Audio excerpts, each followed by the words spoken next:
ಬೆಂಗಳೂರಿಗೆ ಬಿಜೆಪಿಯ ಉಚ್ಚಾಟಿತ ಶಾಸಕ ಬಸನಗೌಡ ಪಾಟೀಲ್ ಯತ್ನಾಳ್ ಅವರ ಆಗಮನ ಆಗುತ್ತೆ ಸಂಜೆ ಅಷ್ಟೊತ್ತಿಗೆ.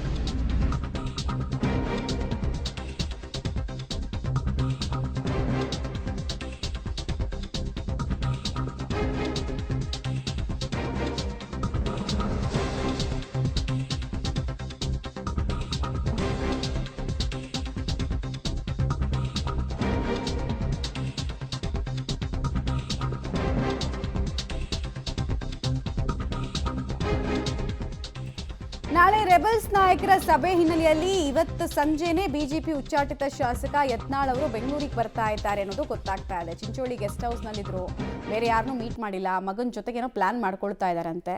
ಸೊ ಕಲಬುರಗಿಯಿಂದ ಹೊರಡೋದಕ್ಕೆ ಯತ್ನಾಳ್ ಸಿದ್ಧರಾಗಿದ್ದಾರೆ ಅನ್ನೋದ್ರ ಮಾಹಿತಿ ಇದೆ. ಚಿಂಚೋಳಿಯಿಂದ ಹೈದರಾಬಾದ್ ಮೂಲಕ ಬೆಂಗಳೂರಿಗೆ ಬರ್ತಾರೆ ಅನ್ನೋದು ಗೊತ್ತಾಗ್ತಾ ಇದೆ. ಹೈದರಾಬಾದ್ನಿಂದ ವಿಮಾನದಲ್ಲಿ ಯತ್ನಾಳ್ ಬೆಂಗಳೂರಿಗೆ ಆಗಮಿಸ್ತಾರೆ.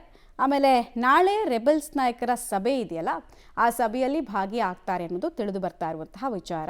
ಮೌನಕ್ಕೆ ಅಜ್ಞಾತವಾಸಕ್ಕೆ ಶರಣಾಗಿರೋ ರೀತಿ ಯತ್ನಾಳ್ ಕಾಣಿಸ್ತಾ ಇದ್ದಾರೆ. ಬೆಳಗ್ಗೆ ಗೆಸ್ಟ್ ಹೌಸ್ ಸೇರ್ಕೊಂಡವರು ಮತ್ಯಾವುದಕ್ಕೂ ಆಚೆ ಬಂದಿಲ್ಲ. ಡೀಟೇಲ್ಸ್ ಕೊಡ್ತಾರೆ. ನೇರ ಸಂಪರ್ಕದಲ್ಲಿ ಜಾಯಿನ್ ಆಗ್ತಾ ಇದ್ದಾರೆ ಪ್ರವೀಣ್ ರೆಡ್ಡಿ. ಈಗ ಅವರೊಬ್ಬರೇ ಹೋಗ್ತಾರಾ ಅಲ್ಲಿಂದ, ಅಥವಾ ಪುತ್ರನನ್ನು ಕರ್ಕೊಂಡು ಹೋಗ್ತಾರಾ? ಏನೇನು ಮಾಹಿತಿ ಇದೆ? ಎಷ್ಟೊತ್ತಿಗೆ ಬೆಂಗಳೂರಿಗೆ ರೀಚ್ ಆಗ್ತಾರಂತೆ? ನಾಳಿನ ಸಭೆಯ ಅಜೆಂಡಾ ಏನಾಗಿರುತ್ತೆ? ಆಮೇಲೆ ಇವ್ರ ಜೊತೆಗೆ ಇವ್ರ ಬೆನ್ನಿಗೆ ಈಗ ಸದ್ಯಕ್ಕೆ ಹೇಳಿಕೆಗಳ ಮೂಲಕ ನಿಲ್ತಾ ಇರೋರು ಇವ್ರ ದಾರಿಯನ್ನೇ ಹಿಡಿತಾರೆ ಅನ್ನೋದ್ರ ಬಗ್ಗೆ ಏನಾದರೂ ವಿಶ್ವಾಸ ಇದೆಯಂತ ಯತ್ನಾಳ್ ಅವ್ರಿಗೆ? ಏನು ಮಾಡ್ತಾರೆ ಮುಂದೆ ಅಂತ? ಮಮತಾ, ಇದೆಲ್ಲದರ ಬಗ್ಗೆ ಕೂಡ ಯತ್ನಾಳ್ ಅವರು ಉತ್ತರ ಕೊಡಬೇಕಾಗಿತ್ತು. ಇವತ್ತು ಬೆಳಗ್ಗೆಯಿಂದಲೂ ಕೂಡ ಈ ಒಂದು ಕಲಬುರಗಿಯ ಚಿಂಚೋಳಿಯ ಅವರ ಒಂದು ಕಾರ್ಖಾನೆಯ ಒಂದು ಅತಿಥಿ ಗೃಹದಲ್ಲೇ ವಾಸವಾಗಿದ್ದಾರೆ. ಆದರೆ ಮಾಧ್ಯಮಗಳಿಗೆ ಮಾತ್ರ ಯಾವುದೇ ರಿಯಾಕ್ಟ್ ಅನ್ನು ಮಾಡ್ತಾ ಇಲ್ಲ. ಸದ್ಯ ಬಂದಿರುವಂತಹ ಮಾಹಿತಿ ಪ್ರಕಾರ ಇವತ್ತು ಸಾಯಂಕಾಲ ಏನಂದ್ರೆ 6 ಗಂಟೆ ಸುಮಾರಿಗೆ ಇಲ್ಲಿಂದ ಏನಂದ್ರೆ ಹೈದರಾಬಾದ್ ಮೂಲಕ ಬೆಂಗಳೂರಿಗೆ ಹೋಗಿ ಅಲ್ಲಿ ಏನು ಬಿಜೆಪಿಯ ರೆಬಲ್ಸ್ಗಳ ಒಂದು ಸಭೆ ಇದೆ, ಆ ಒಂದು ಸಭೆಗೆ ಯತ್ನಾಳ್ ಅವರು ಭಾಗಿಯಾಗ್ತಾರೆ ಅನ್ನೋದು ಒಂದು ಮೂಲಗಳಿಂದ ಗೊತ್ತಾಗ್ತಾ ಇದೆ. ಇನ್ನೊಂದು ಕಡೆ ಮೂಲಗಳಿಂದ ಏನಂದ್ರೆ ಆ ಒಂದು ರೆಬಲ್ಸ್ಗಳ ಒಂದು ಸಭೆಯಲ್ಲಿ ಯತ್ನಾಳ್ ಅವರು ಭಾಗಿಯಾಗಲ್ಲ, ಕಲಬುರಗಿಯಲ್ಲೇ ಇನ್ನೂ 2 ದಿನ ಅಂದ್ರೆ ಇಲ್ಲೇ ಚಿಂಚೋಳಿಯಲ್ಲಿ ವಾಸ್ತವ್ಯ ಮಾಡುವುದಾಗಿ ಇನ್ನೂ ಅವರ ಆಪ್ತ ವಲಯದ ಕೆಲವರು ಹೇಳ್ತಾ ಇದ್ದಾರೆ. ಸೊ ಇದೆಲ್ಲದಕ್ಕೂ ಕೂಡ ಯತ್ನಾಳ್ ಅವರು ಉತ್ತರ ಕೊಡಬೇಕಾಗಿತ್ತು. ಆದ್ರೆ ಇಲ್ಲಿವರೆಗೂ ಕೂಡ ಯಾವುದೇ ರೀತಿಯಾದಂತಹ ರಿಯಾಕ್ಟ್ ಮಾಡಿಲ್ಲ. ತಮ್ಮ ಆಪ್ತರ ಮೂಲಕ ಏನಂದ್ರೆ ಯಾವುದೇ ರೀತಿಯಾದಂತಹ ಹೇಳಿಕೆಗಳನ್ನು ಮಾಧ್ಯಮಗಳಿಗೆ ಇನ್ನೂ 2 ದಿನ ನಾನು ಕೊಡೋದಿಲ್ಲ, ಯಾವುದೇ ಕಾರಣಕ್ಕೂ ಕೂಡ ಈ ಒಂದು ಪಕ್ಷ ಕೈಗೊಂಡಿರುವಂತಹ ನಿರ್ಧಾರ ಇದೆ, ಆ ನಿರ್ಧಾರದ ಬಗ್ಗೆ ಯಾವುದೇ ಕೂಡ ರಿಯಾಕ್ಟ್ ಮಾಡೋದಿಲ್ಲ ಅಂತ ಹೇಳಿ ಯತ್ನಾಳ್ ಅವರು ಆಪ್ತರ ಮೂಲಕ ಸ್ಪಷ್ಟನೆಯನ್ನು ಕೊಡ್ತಾ ಇದ್ದಾರೆ. ಆದ್ರೆ ಅವರು ಮಾತ್ರ ಮಾಧ್ಯಮಗಳ ಮುಂದೆ ಬಂದು ಸ್ಪಷ್ಟನೆಯನ್ನು ಕೊಡಕ್ಕೆ ಮುಂದಾಗ್ತಾ ಇಲ್ಲ.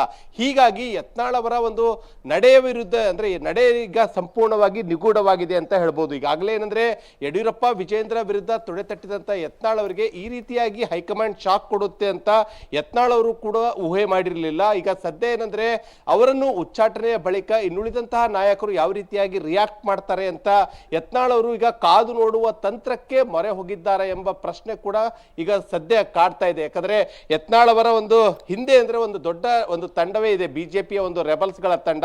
ಆ ರೆಬಲ್ಸ್ ನಾಯಕರು ಈಗ ಯಾವ ರೀತಿಯಾದಂತಹ ನಿರ್ಧಾರವನ್ನು ಕೈಗೊಳ್ಳುತ್ತಾರೆ, ಯಾವ ರೀತಿಯಾಗಿ ಯತ್ನಾಳ್ ಅವರ ಬೆನ್ನಿಗೆ ನಿಂತು ಈಗ ಪಕ್ಷ ತೆಗೆದುಕೊಂಡಿರುವಂತಹ ನಿರ್ಧಾರವನ್ನು ಮರುಪರಿಶೀಲನೆ ಮಾಡಿ ಯತ್ನಾಳ್ ಅವರನ್ನು ಮತ್ತೆ ಪಕ್ಷಕ್ಕೆ ಸೇರ್ಪಡೆ ಮಾಡಿಕೊಳ್ಳಲು ಏನೆಲ್ಲ ಹೋರಾಟಗಳನ್ನು ಅವ್ರು ಮಾಡ್ತಾರೆ ಅನ್ನೋದ್ರ ಬಗ್ಗೆ ಕೂಡ ಯತ್ನಾಳ್ ಅವರು ಕಾದು ನೋಡುವಂತಹ ತಂತ್ರಕ್ಕೆ ಮೊರೆ ಹೋಗಿದ್ದು. ಸದ್ಯ ಏನಂದ್ರೆ ಬಂದಿರುವಂತಹ ಮಾಹಿತಿಗಳ ಪ್ರಕಾರ ಕುಮಾರ್ ಬಂಗಾರಪ್ಪ ಸೇರಿದಂತೆ ಇನ್ನಿತರ ನಾಯಕರು ಯತ್ನಾಳ್ ಅವರ ಜೊತೆ ಏನಂದ್ರೆ ದೂರವಾಣಿ ಮೂಲಕ ಕಾಂಟ್ಯಾಕ್ಟ್ ಅನ್ನು ಮಾಡ್ತಾ ಇದ್ದಾರೆ. ಇನ್ನು ಉಳಿದಂತೆ ಹೈಕಮಾಂಡ್ ಮಟ್ಟದಲ್ಲೂ ಕೂಡ ಆ ನಾಯಕರು ಈಗಾಗಲೇ ಒಂದು ಸುತ್ತಿನ ಮಾತುಕತೆ ನಡೆಸಿದ್ದು. ಈಗಾಗಲೇ ಯತ್ನಾಳ್ ಅವರು ಕೂಡ ಪಂಚಮಸಾಲಿ ಸಮುದಾಯದ ಒಂದು ದೊಡ್ಡ ಹುಲಿ ಅಂದ್ರೆ ಲೀಡರ್ ಆಗಿದ್ದಾರೆ. ಹೀಗಾಗಿ ಅವರ ಒಂದು ಉಚ್ಚಾಟನೆಯಿಂದ ದೊಡ್ಡ ಹೊಡೆತ ಉತ್ತರ ಕರ್ನಾಟಕದಲ್ಲಿ ಬೀಳುತ್ತೆ ಅಂತ ನಾವು ಕೂಡ ಕನ್ವಿನ್ಸ್ ಮಾಡೋದಾಗಿ ಆ ರೆಬಲ್ಸ್ಗಳ ತಂಡ ಯತ್ನಾಳ್ ಅವರಿಗೆ ವಿಶ್ವಾಸವನ್ನು ಕೊಟ್ಟಿದೆ. ಹೀಗಾಗಿ ಯತ್ನಾಳ್ ಅವರು ಕೂಡ ನೆಕ್ಸ್ಟ್ ಮುಂದಿನ ನಡೆ ಏನಿರುತ್ತೆ ಅನ್ನೋದು ಇನ್ನು ಕಾದು ನೋಡಬೇಕು. ಒಂದಂತೂ ಸ್ಪಷ್ಟವಾಗಿದೆ, ಇಷ್ಟು ದಿನ ಯಡಿಯೂರಪ್ಪ ವಿಜೇಂದ್ರ ವಿರುದ್ಧ ಬಹಿರಂಗವಾಗಿ ಹೇಳಿಕೆ ಕೊಡ್ತಾ ಇದ್ದಂತಹ ಯತ್ನಾಳ್ ಅವರು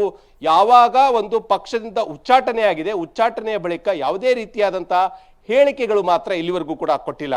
ಮಮತಾ, ರೈಟ್, ಧನ್ಯವಾದ ತಮ್ಮೆಲ್ಲ ಮಾಹಿತಿಗಾಗಿ ಪ್ರವೀಣ್ ರೆಡ್ಡಿ. ಕೊನೆ ತನಕ ಪಕ್ಷದಲ್ಲಿ ಉಳಿಯುವಂತಹ ಪ್ರಯತ್ನವನ್ನ ಸ್ಪಷ್ಟನೆ ಉತ್ತರದ ಮೂಲಕ ಕೊಟ್ಟರು, ಬಟ್ ಅದನ್ನೆಲ್ಲ ಕನ್ಸಿಡರ್ ಮಾಡಲಿಲ್ಲ. ಈಗ ಏನು ಆಯ್ಕೆಗಳಿದಾವೆ, ಆಯ್ಕೆಗಳು ಬಹಳ ಕಡಿಮೆ, ಅದ್ರಲ್ಲಿ ಕೈ ಹಿಡಿಯೋ ಆಯ್ಕೆ ಯಾವುದು ಅನ್ನೋದು ಪ್ರಶ್ನೆ.